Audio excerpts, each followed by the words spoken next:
Hola, ¿cómo estás? Mira, vamos a comenzar nuestro periplo por esta parte del temario ahondando en lo que significa una disciplina dentro de la propia filosofía que es la metafísica. Vamos a ello, a ver qué te parece. En primer lugar, vamos a profundizar en esa palabra, metafísica. ¿Qué es metafísica? Dentro de la unidad, partiendo de lo que es la metafísica, vas a poder profundizar en los tipos de metafísica que hay. Vamos a profundizar un poquito en qué es lo real y cómo ha habido una respuesta desde la edad antigua ya a esta pregunta filosófica. Y luego, por último, la última parte del tema es muy interesante porque nos vamos a centrar en el paradigma actual de la comprensión de cómo es el universo que nos rodea para poder descubrir cuáles son los elementos básicos de la realidad. En primer lugar, debemos hacer un pequeño recordatorio. Si te acuerdas, filosofía desde el punto de vista etimológico era filosofía o amor por la sabiduría. Pero esta no es la parte que más me interesa.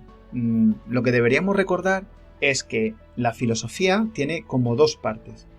La racionalidad práctica y la racionalidad teórica.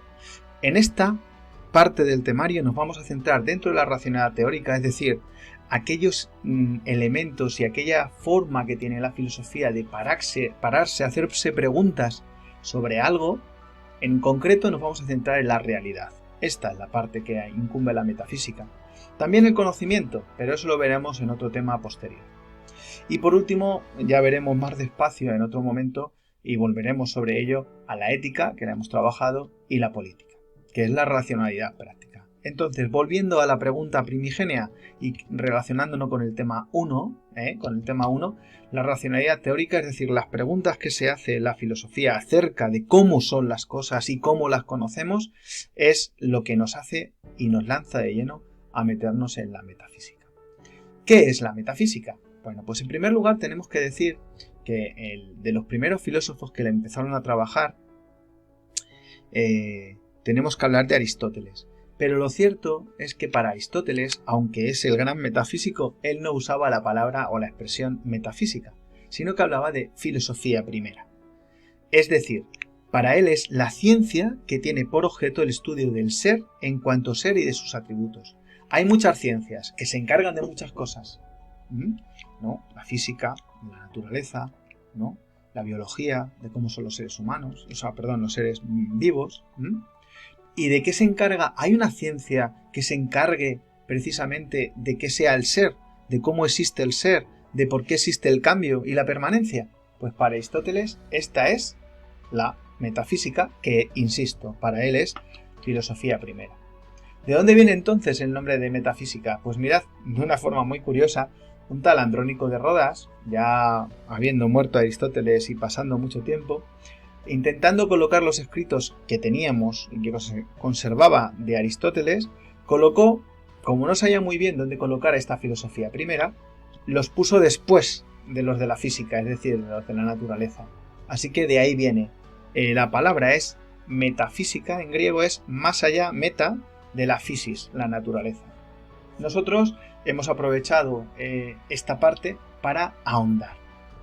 ¿Qué es lo más importante en filosofía? La pregunta, y en metafísica mucho más. Vamos a ver este breve vídeo de la película Matrix. Sé lo que estás haciendo. Sé por qué apenas duermes, por qué vives solo y por qué noche tras noche te sientas ante tu ordenador. Le buscas a él. Lo sé porque una vez yo estuve buscando lo mismo. Y cuando él me encontró, me dijo que en realidad no le buscaba a él. Lo que buscaba era una respuesta. Es la pregunta la que nos impulsa, Leo. Es la pregunta la que te ha traído aquí. Conoces la pregunta igual que yo. ¿Qué es Matrix? La respuesta la encontrarás por ahí. Te está buscando. Y te encontrará siempre.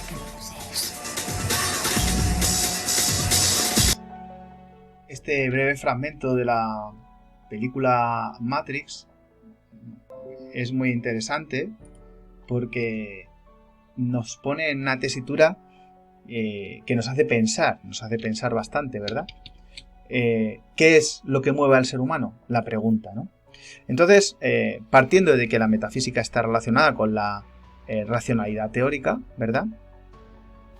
Pues esta racionalidad teórica nos remite al conocimiento de la realidad y cómo es posible obtenerlo, ¿no? Aristóteles, que nunca usó el término, sí que habla de la radicalidad de las preguntas, ¿no?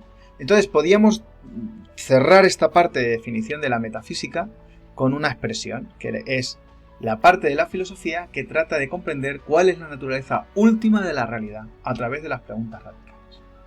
Bueno, para los filósofos y en general en la filosofía encontramos que hay dos tipos de preguntas. Están las preguntas que llamamos instrumentales, aunque ahí te pongo una definición que puedes ver luego más despacio en la presentación. Quédate con preguntas que tienen una respuesta concreta, una respuesta clara, una respuesta, por ejemplo, ¿por qué el cielo es azul? Sería una pregunta instrumental, dado que se responde desde la ciencia diciendo que es por causa de la refracción de la luz blanca y su reflejo en la superficie de la Tierra, ¿no? Bien, pues eso sería un ejemplo. La mayor parte de las preguntas que nos hacemos en nuestro día a día, ¿cuánto tardo en llegar a, o cuánto tiempo tengo que cocinar un huevo para que sea duro o cocido, ¿no? Bueno, pues son preguntas que nos hacemos en el día a día.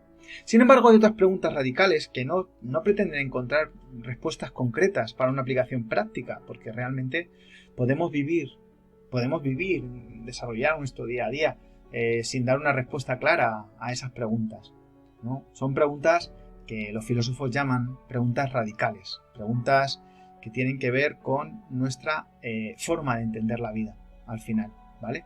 No son preguntas caducas y no tienen una respuesta cerrada. Por ejemplo, plantéate, ¿por qué vives? ¿Por qué existes pudiendo no existir? ¿O cuál es el sentido de la vida?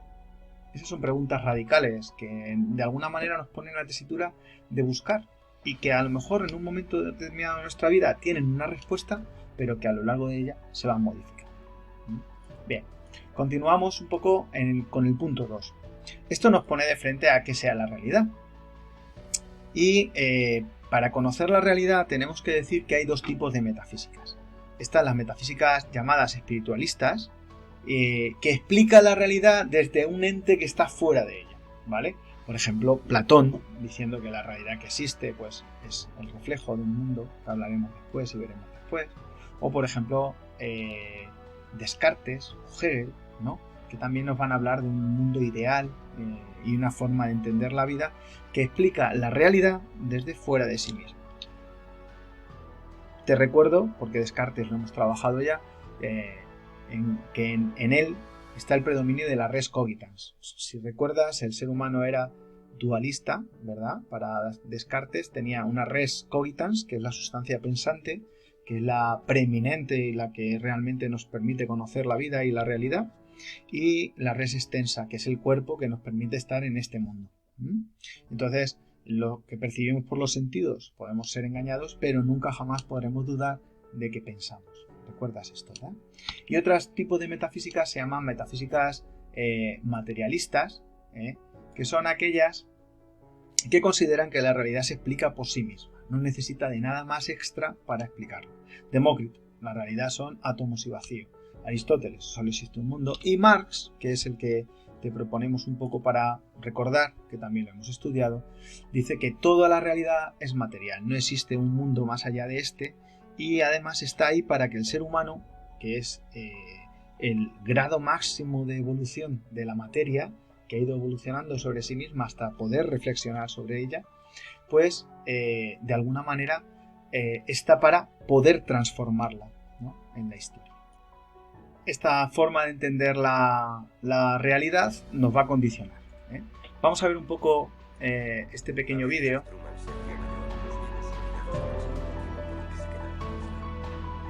Ser explorador como el Gran Magallanes. Oh, es demasiado tarde. En realidad ya no queda nada por explorar.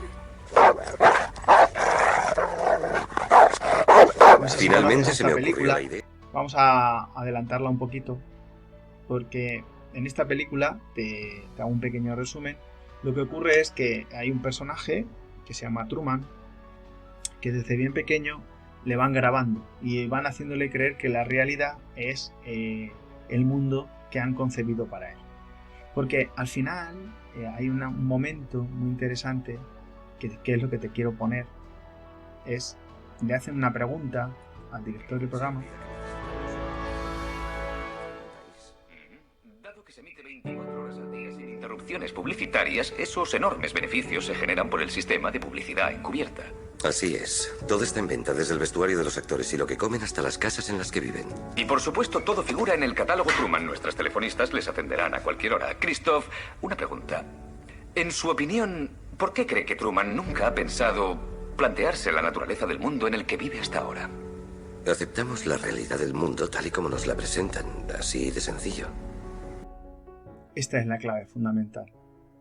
Aceptamos la realidad del mundo tal como se aparece. Confiamos mucho en nuestros sentidos. Y esto es lo que nos planteamos a la hora de hacer preguntas radicales. Vamos a ver un poco esto, porque realmente la realidad es tan fácil de distinguir. Estas son figuras de una teoría psicológica que se llama la Gestalt, y ahí, como puedes ver, a la derecha está o una mujer mayor o una mujer muy joven, y a la izquierda un saxofonista o el rostro de una mujer. ¿Qué es real? ¿Cuál de las dos son reales? ¿Qué es apariencia? No es sencillo distinguirlo, Incluso si miras estas líneas y te dijera que son paralelas, puedes parar el vídeo y puedes poner encima una regla para ver que son literalmente paralelas. Sin embargo, nuestro cerebro nos manda algo. O sea que la apariencia está. Entonces, ¿qué es la realidad? Si tuviéramos que definir la realidad, ¿qué es la realidad? Pues mira, podríamos decir que es todo lo que existe, también es el modo en que son las cosas diferente de lo que aparentan, y lo que es, lo que tiene entidad en sí mismo, diría un filósofo. Sin embargo, esto suscita preguntas, ¿no? ¿Qué preguntas? Pues, por ejemplo, ¿podemos decir que es real Don Quijote? ¿O tiene el mismo grado de realidad Don Quijote que una posibilidad? ¿O que un unicornio? ¿O la silla en la que estás sentado ahora mismo? Todos, de alguna manera, si existen, Don Quijote no existe como la silla, ¿o sí? ¿O existe como la silla? ¿Hay grados de existencia? ¿O incluso tú mismo eres igual de real que hace 10 años? ¿O si la realidad permanece, el cambio qué es? Porque toda la realidad está sometida a cambio. Entonces, ¿qué es la apariencia? Pues cómo se muestran las cosas a los sentidos. Vamos a ver un poco en este punto 3 y profundizar cuáles han sido las respuestas. No vamos a profundizar demasiado en algunas que ya hemos trabajado en otros temas. Sí que te quiero recordar que una reflexión sobre el cambio y la permanencia la hicieron Heráclito y Parménides, si recuerdas, ¿no? Todo fluye, el cambio, ¿no? O Parménides, que es el ser, y el no ser no es. El cambio es mera apariencia, ¿no? También está Platón, que lo vimos, aunque vamos a ver un poco más, porque para Platón y Aristóteles nos centramos solamente en su antropología, y ahora te voy a ofrecer su metafísica, ¿vale? Vamos a verlo un poquito más despacio en esta primera parte del tema. Para Parménides, este es el resumen, y solo es un recordatorio. Todo lo que hay ha existido siempre, nada puede surgir de nada, y algo que existe tampoco se puede convertir en nada. Claro, nosotros pensamos que esto no, o aparentemente podemos pensar que no es así, pero ¿por qué? Pues Parménides nos diría porque el cambio es aparente, porque la esencia de las cosas, lo que le hace ser lo que es diferente de otra cosa, siempre permanece, porque el ser es y el no ser no es. Ya sabemos que Heráclito pues contesta que justo lo contrario, porque la esencia o lo que le hace ser a la realidad lo que es precisamente su cambio, su estar en permanente movimiento y que nada dure eternamente, ¿no? Entonces, si comparamos, para Heráclito existe un devenir perpetuo, el camino a la verdad es uno solo, cambia, el ser es cambiante, no se puede captar la esencia del mundo porque es puro devenir, y el cambio existe porque hay un logos que hace que unas cosas sean lo que deben ser. Por otro lado, para Parménides no existe el devenir, el mundo es estático, el camino a la verdad es uno solo y el ser es la esencia de las cosas que no cambian nunca. El pensamiento puede captar la esencia, ¿vale? Y el cambio es superficial. Bien, bueno, ante esta situación nos hemos encontrado pues varias respuestas, ¿no? Nosotros seguiremos en el punto que viene, que te lo dejaré en el próximo vídeo, con el punto 4, que hablaremos de la metafísica de Platón.